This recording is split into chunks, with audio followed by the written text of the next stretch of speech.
So we're gonna have the John Cena, Randy Orton unification match at TLC. I was waiting. I was waiting to talk about this. There's a lot of things that I wanted to say, and I was wanting to do this in a way that I could structure it. And it took me a while to really lay this out. This video is probably going to be kind of long, so you guys are gonna have to bear with me. There's a lot I want to talk about. Please leave your thoughts and your comments down below. I'm wide open to debate, make a video response. You already know what it is. Now, when I first came on here like 3 years ago, I tried to cement a point home in the fact that it had already been a couple of years and you still had John Cena and Randy Orton on top. How much longer can they actually run this? I'm getting sick and tired of seeing, the same old shit. It was just right after Christian came here to Orlando as the World Heavyweight Champion when he won it 2 days prior at Extreme Rules back in 2011. Oh, sorry, it's been 2 years. And losing the belt to Orton on a taped SmackDown here in Orlando that Tuesday. To me, that was like the biggest spit into the face to Christian and the wrestling fans because people wanted him to be the champion. He deserved it, when he got screwed. But that's WWE for you. And I guess from that point, I kind of knew that things weren't going to change. And when things started to get a little bit different, when Punk had his run, and Bryan started to make his way to the top, and I'm not saying I'm for indie guys. Okay, WWE should have a roster of these small guys flying over the place, these guys that cut horrible promos and all this shit. I'm not saying that. It's just that it was a nice change up, Wrestling is scripted. It doesn't always have to be some huge guy, these muscle-bound guys. It's nice to have a little bit of diversity in the main event, throughout the card entirely, actually. I thought that we had a wave of momentum change, and we really didn't because, once again, look who's back on top. Nobody bought the pay-per-views when Daniel Bryan was champion. Nobody bought the pay-per-views when he was feuding with Orton for the belt. With that whole thing with that evil alliance with Triple H and Vince and everybody else, and he didn't sell. And it's not his fault. It's really not his fault, and it's fucked up that now he's been pushed back under the card. He's feuding with the Wyatts. I mean, come on, you got Punk feuding, off over here, just doing other things too. So it's like, what's the point? You just had these two guys in the main event, and now they're back into the mid card. That's stupid. Especially, when you have the crowd, keeps chanting for Daniel Bryan, and Daniel Bryan's on top. It's like, what the fuck? This unification is stupid because the people that should be unifying the belts aren't even not in the match. Because the two most over guys in the company right now are probably Punk and Bryan. Now, I don't know if everyone's going to agree with me on that. I don't necessarily agree that they're the two best guys in the company, but I do like them both, and it is a nice change. So arguably, I do think that the two of them should be the respective champions right now, feuding against each other at, say, Mania. I think that would be the right idea, the right way to go. Now, obviously, that's not going to happen. To be quite frank, I don't even think that there's going to be a decisive winner at TLC. It's going to end up being some double disqualification or something. I don't know. Triple H will come out and strip them of the titles or whatever, and who the hell knows? Triple H will probably make himself champion for the love of everything holy, but anything is possible. But I just don't see a decisive finish coming out of this. There's no way in hell they're going to end this at TLC. So back after SummerSlam this year, I had said that it would be a good idea at this point, since Daniel Bryan wasn't the champion, to build him up to win the Rumble and then have him go to Mania and win the belt from Orton. I thought that was the right idea to do.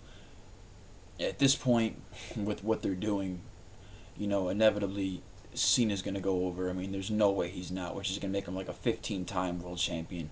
I mean, for real. But so I don't think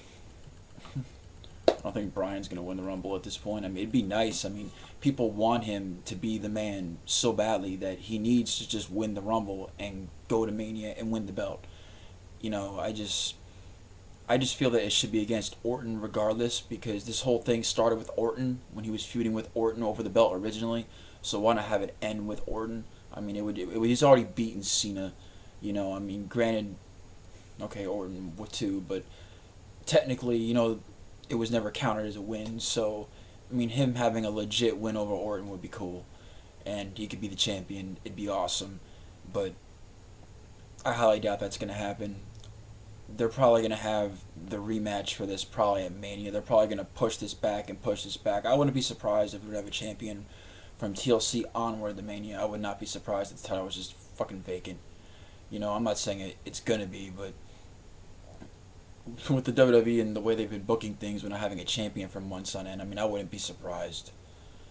Just continuously having these undecisive finishes or just some bullshit. You know, WWE has a problem, and the problem is that they're stuck on the past, and they need to get stuck on the future, which is the next thing that I want to talk about in this video, because this all kind of comes together here. Because if you look at the quote-unquote main event scene right now, people in the main event, or main event caliber stars, who do you have? We got Orton, Cena, Bryan, and Punk. I mean, those are like the top 4 guys in the company, hands down. Everyone else is, it's down. I don't care. Ziggler, it doesn't matter who the hell it is. They're not main eventers. They're just glorified mid carders. They deserve to be main eventers if they were treated more properly. Some of them just don't have the image, but regardless, those are your 4 main eventers. And let's look at those 4 main eventers. How old are they? Let's take a look here. Orton's like 33, Cena's like 36. I'm not sure how old Punk is. I think he's like 34 or something like that. And I know Bryan's not a kid either. Bryan and Punk have both been wrestling for over 10 years. Orton and Cena have had their tenure. They've been wrestling a long time too. These guys aren't young. And WWE has always focused on 2 guys in Orton and Cena. And the problem is it's just like a 5-year plan. They need like a 10-year plan. And what I mean by this is that this is all fine and dandy now if this is what they want to do, and they want to continue just to blow off their fan base and watch the ratings slowly decline even more, and pay-per-view buys just get less and less, and no one giving a crap about what's going on. That's all fine if that's what they want. Let's look at it 5 years from now, okay? Let's just really think about this. I mean, 5 years from now, Cena's going to be like 41 or 42 years old. Orton's going to be on the tail end of his 30s. He's going to be near 40 years old. Okay, so are Punk and Bryan. Who's going to be the top guy? It's going to be none of those guys, because they're going to be almost either A, past their prime, or B, at the end of their prime. And it's not like, Vince has never had guys that he can push to the top. It's just a matter of, building the guy right. I mean, when you first saw Cena, I mean, come on, people. Do you really think he was going to be the top guy with that thugonomics gimmick and all that crap? I mean, no. So, I mean, yeah, he fit the build, but his gimmick was stupid, and it would take a major overhaul and this and that, so it really wasn't believable. But it happened. It doesn't really matter who the person is. You just got to put him over as being that guy and stop trying to have him be Cena. You see, and that's the problem. I have to stop looking for the next Cena, okay? Orton and Cena are 2 different guys, okay? They're nowhere near the same superstar. But let's just talk about Cena as an individual real quick.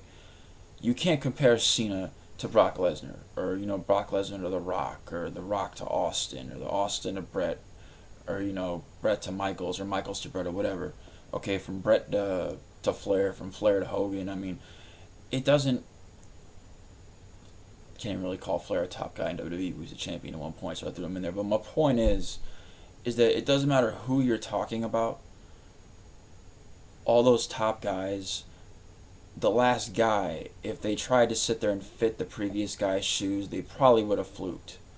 Like, for example, you got Hulk Hogan, who was the man for a long time. The Warrior was the man there for a little while, but the real next big guy that came was Bret Hart.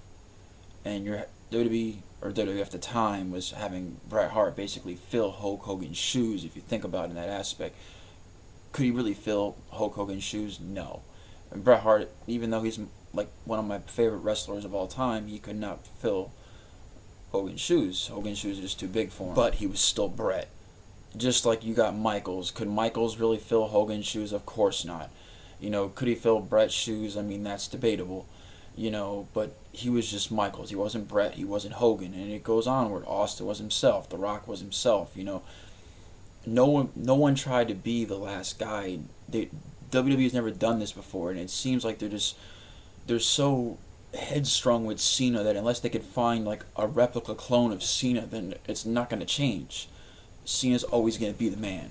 So like when I've heard, people say, that Cena's ratings, he produces ratings for the show, and And that's great. WWE gets ratings when John Cena's on the show. He's a champion. More people watch. That's great. Some kids tune in. That's awesome. They're entitled to watch. So I'm not gonna bash on Cena for being there for them. But it's the fact that having Cena on top and generating a little bit of ratings that it does, okay, maybe you're getting a lot of merch sales and things, but it's still not fixing the product. It's not fixing the fact that you need to develop new top stars. Because in 10 years from now, none of these guys are going to be around wrestling a full-time schedule. Who's going to be the face of the company?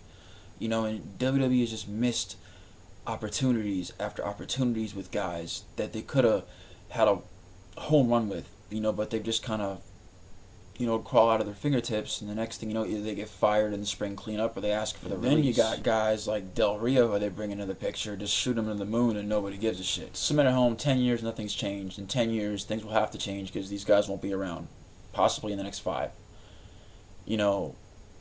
They have room for more of a diverse main event right now because they have Punk and Bryan that have been elevated, but they're not using them in the main event. They've been dragged down to the middle of the card. Once again, I hope they do what I spoke about earlier with Bryan.